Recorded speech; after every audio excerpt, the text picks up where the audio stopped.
আসসালামু আলাইকুম। আজকে আমি একটা কাঁঠাল রান্নার রেসিপি দিব। আজকেই আমার প্রথম ভিডিও। আজকে কিভাবে কাঁঠাল রান্না হয় বন্ধুরা আপনাদের আমি তা দেখাবো এই রেসিপির মাধ্যমে। আপনারা বাঙালিভাবে এই কাঁঠাল রান্নাটা দেখে নিন। আমি দেখিয়ে দিচ্ছি। এভাবে কেটে নিলাম আগে। কাঁঠালটা কাটতে একটু হাতে তেল, বটিতে তেল মাখিয়ে নিতে হবে, আর কুচি কুচি করে কাটতে হবে।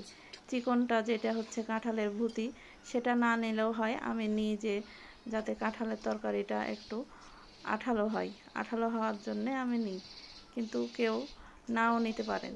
এখন আমি মশলাগুলো দিয়ে দেবো। তা হচ্ছে লবণ দিলাম, স্বাদ মতন দিবেন আপনারা, যতখানি পারবেন, যে অনুযায়ী লাগবে। হলুদ দিলাম 1 চামচে একটু কম, ধনিয়া গুঁড়া দিলাম 1 চামচে একটু কম, মরিচ যেমন ঝাল খাবেন তেমন দিবেন, আপনার উপর ডিপেন্ড করবে সেটা। আর পানি 1 মগ দিলেই হয়, তো আমি একটু বেশি দেবো, কাঁঠালটা একটু বেশি সিদ্ধ করার জন্যে একটু বেশি দেবো। 1 মগ দিলেই হবে। তবে তারপরে আমি ওটা প্রেসারে সিদ্ধ করতে দিয়ে দিলাম। 5-6টা শীষ উঠে তারপরও সেটা চুলাতে আবার একটু আম দিলে পারে, আম যদি দিই তাহলে সেই কাঁঠালের রান্নাটা একটু স্বাদ হয়। সেই জন্য আমি চুলাতে দিয়ে একটু কাঁঠালটা রান্নার সঙ্গে নেড়ে চেড়ে নিব।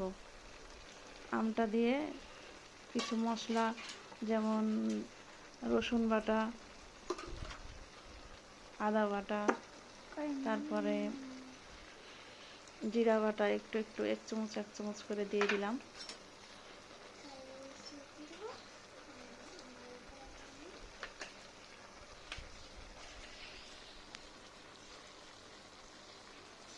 তারপরে এগুলো কিছুক্ষণ চুলাতে নেড়ে চেড়ে আমি দেখব যে আমটা সিদ্ধ হয়েছে, মশলাটা তরকারি মানে কাঁঠালের সঙ্গে লেগে গেছে। তখন আমি এটা তেলে ফেলে দেব। তেলে ফেলার জন্য পেঁয়াজ কুচি, রসুন কুচি, কাঁচামরিচ আমি রেডি করে রেখেছি, তা দেখিয়ে দিয়েছি আপনাদের। এখন শুধু কাঁঠালের পানিটা মরে যাওয়ার অপেক্ষায় আছি। মরে গেলেই তা আমি তেলে ফেলে দিব।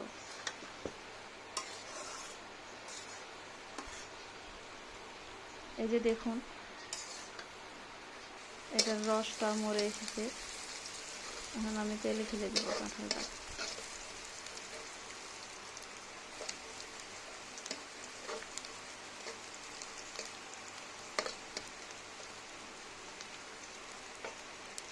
এই পেঁয়াজের কুচি আর রসুন কুচি এসব একটু লালচে বাদামি হয়ে উঠবে যখন, তখন আমি কাঁঠালটা তেলে ফেলে দিব।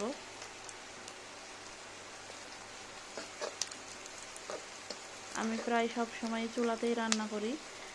যখন প্রয়োজন পড়ে প্রেসারে, গ্যাসে দিয়েছিলাম যেরকমভাবে, সেই রকমভাবেই দিয়ে থাকি, কিন্তু আমি সবসময় মাটির চুলাতেই রান্না করি। মাটির চুলার রান্না আমাকে অনেক স্বাদ লাগে, সেই জন্য আমি মাটির চুলাতেই রান্না করি।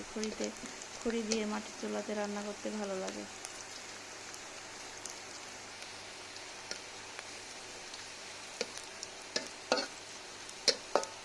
দেখুন আমার পেঁয়াজটাও অনেকটাই বাদামি হয়ে এসেছে, আর একটু লালচে বাদামি হলে আমি তেলে ফেলে দিব।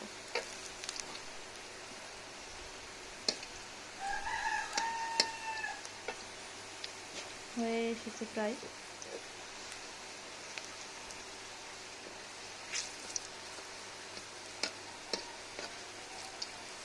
এখন আমি কাঁঠালটা তেলে ফেলে দেব।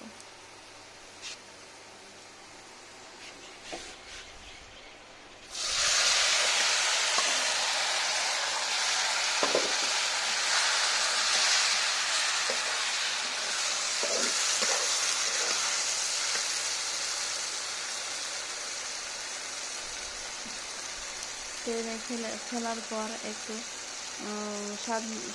স্বাদ মতন লবণ দিয়ে দিলাম। একটু লবণ লাগার মতো মনে হয়েছে আমার, সেজন্য লবণ দিয়ে নেড়ে চেড়ে নিব।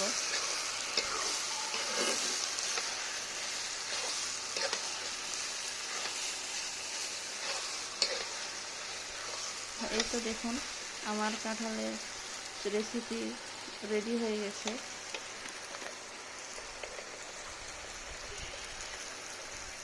এভাবে রান্না করলে প্রায় দেখবেন সবার ভালো লাগবে।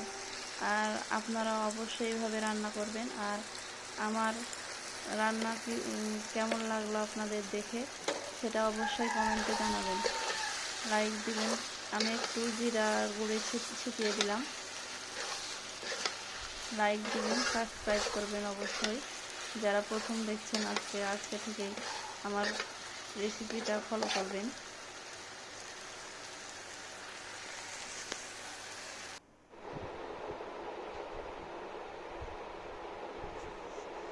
এই তো দেখুন আমি এখন এটাকে বাটিতে ঢেলে নিয়েছি।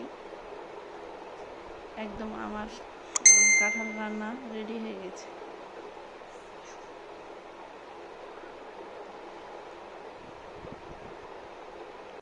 আপনারা এভাবেই রান্না করবেন, দেখবেন যে খুব ভালো লাগবে।